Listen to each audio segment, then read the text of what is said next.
भगवान ब्रह्मा के पुत्र तथा देवताओं के पिता कश्यप एक भव्य यज्ञ करने वाले थे। कश्यप ने उस यज्ञ के लिए बालखिल्य नाम के ऋषियों से भी सहयोग देने का अनुरोध किया था।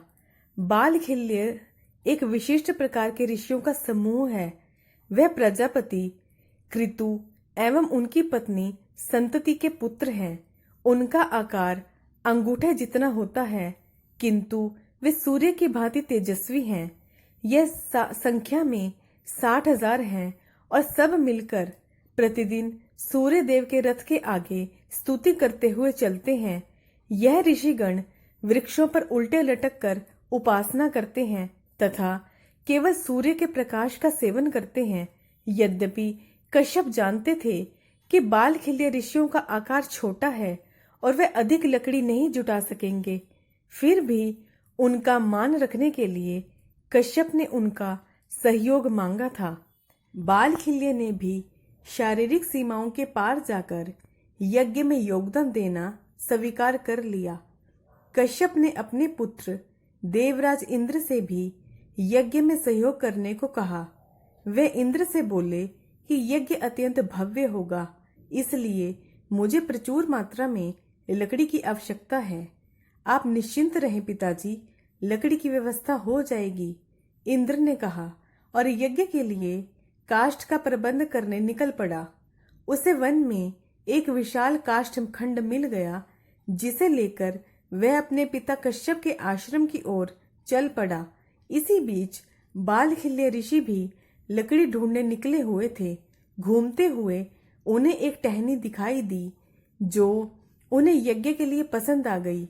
सभी 60,000 अंगुष्ठाकार ऋषि टहनी को लेकर लड़खड़ाते हुए कश्यप के आश्रम की ओर चल पड़े। मार्ग में इंद्र और बालखिल्य ऋषि की भेंट हो गई। इंद्र ने अहंकारवश उनका अपमान करते हुए पूछा, ऋषिवर, आप यह गज भर की टहनी लेकर कहाँ जा रहे हैं? ऋषियों ने इंद्र के उपहास को समझ लिया था, परंतु उन्होंने कश्यप मुनि का ध्यान करके सिर्फ इतना कहा कि हम तुम्हारे पिता के यज्ञ में योगदान स्वरूप समिधा की लकड़ी लेकर जा रहे हैं। समिधा? हा हा। इंद्र ने हंसते हुए कहा कि इस पतली सी टहनी से क्या होगा? कहीं आप मेरे पिता के यज्ञ को अपने आकार का तो नहीं समझ बैठे? इंद्र, सहयोग आकार से नहीं अपितु समर्पण भाव से मापा जाता है। तुम इंद्र हो, किंतु यह ध्यान रखो कि सृष्टि में कोई वस्तु अथवा व्यक्ति अपरिहार्य नहीं है। यह बालखिल्य की इंद्र को चेतावनी थी। इंद्र के सर पर अहंकार सवार था। वह बोला, आपको पता है कि आप देवताओं के स्वामी इंद्र से बात कर रहे हैं। यह सुनकर बालखिल्य ऋषियों ने टहनी नीचे रख दी और हाथ में जल लेकर बोले, तुम्हें अपने इंद्र पद पर बहुत घमंड है, इसलिए हम संकल्प लेते हैं कि हम अपने योग बल से एक नए इंद्र की रचना करेंगे, जो सद्गुणी होने के अलावा तुमसे कहीं अधिक शक्तिशाली और बुद्धिमान होगा।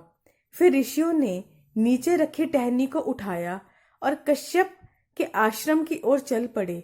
कश्यप को इस घटना का पता लगा तो उन्होंने बालखिल्य से कहा कि संसार में केवल एक ही इंद्र हो सकता है, इसलिए वे इंद्र को क्षमा कर दें और अपना संकल्प त्याग दें। बालखिल्य ऋषि दुविधा में पड़ गए, किंतु संकल्प को वापस लेना और भी कठिन था। आखिर बालखिल्य को एक उपाय मिल गया। वे कश्यप से बोले कि हम संकल्प वापस नहीं ले सकते, किंतु इसमें संशोधन कर सकते हैं। जिस इंद्र का जन्म होगा वह पक्षियों का इंद्र कहलाएगा। इससे संकल्प भी पूरा हो जाएगा और इंद्र पद का भी प्रभुत्व अक्षत रहेगा। कालांतर कश्यप की पत्नी विंता ने गरुड़ को जन्म दिया, जो भगवान विष्णु का वाहन बना तथा पक्षियों का इंद्र कहलाया। दोस्तों, मेरी वीडियो देखते हैं बट चैनल को सब्सक्राइब नहीं करते, प्लीज चैनल को भी सब्सक्राइब करें।